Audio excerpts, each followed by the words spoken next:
Canoopsy here, and it's been almost a full year since I made the iPhone 7 Plus pretty much my daily driver. So about 10 months later, let's see how it's aged and if it's still worth it.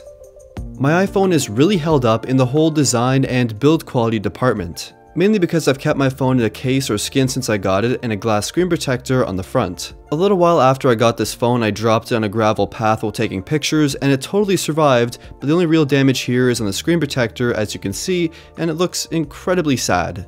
While the design of this phone is still good, it is starting to look a bit dated compared to the rest of the wave of bezel-less phones that have just recently hit the market. So if you just need that bezel-free, futuristic, brand new look, this phone definitely won't deliver. Just check out some of those bezels.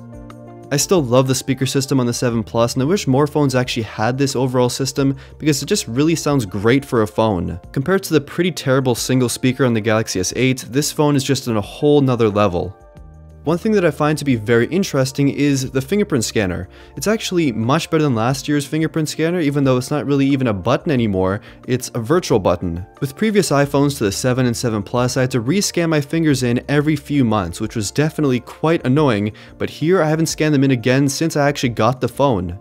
And that disastrous and really scary removal of the headphone jack for many people wasn't actually that bad for me. Whether it be using my Apple AirPods or Jabra Elite Sport earbuds for various activities, I rarely ever use wired headphones with my iPhone anymore, and it just kind of feels like the future. In terms of speed and overall day-to-day performance, I haven't been more happy with this iPhone. It still feels like how I got it on the first day when I got it, almost 10 months later. Well, that's kind of a lie, because it actually feels faster than when I first got it because of that legendary, amazing iOS 10.3 update with Apple's new file system. This update was incredible for speed, and performance now is still fantastic. iOS 11 may slow it down in the future when it's released in the fall, but for now, iOS 10 is still very fast. Also, in terms of usage, battery life is decent, and I use my phone very heavily, and after many months it lasts about a little under a full day of usage, while it used to last about a day and a half to 2 days if I was lucky. I charge it pretty much every night now, and I guess that's fine, but I wish there was some sort of fast charging feature, and hopefully it's at least available on the next iPhone.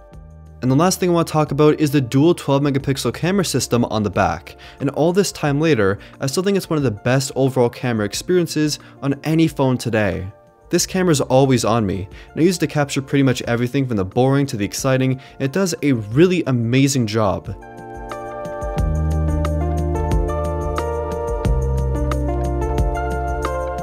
Pictures have a lot of accuracy, detail, and just the ease of use is unbeatable, and the quality is very consistent.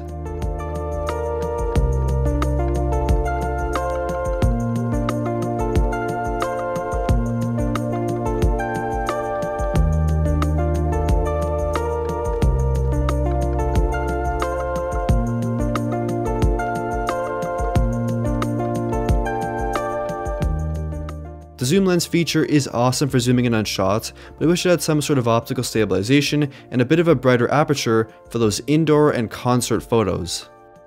Portrait mode is great too, but you have to know when to use it, or otherwise you're gonna get some pretty weak results.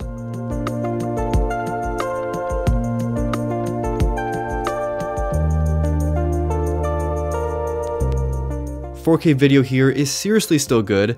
I think out of the majority of phones I've tested, even from this year, it has the best overall package for video.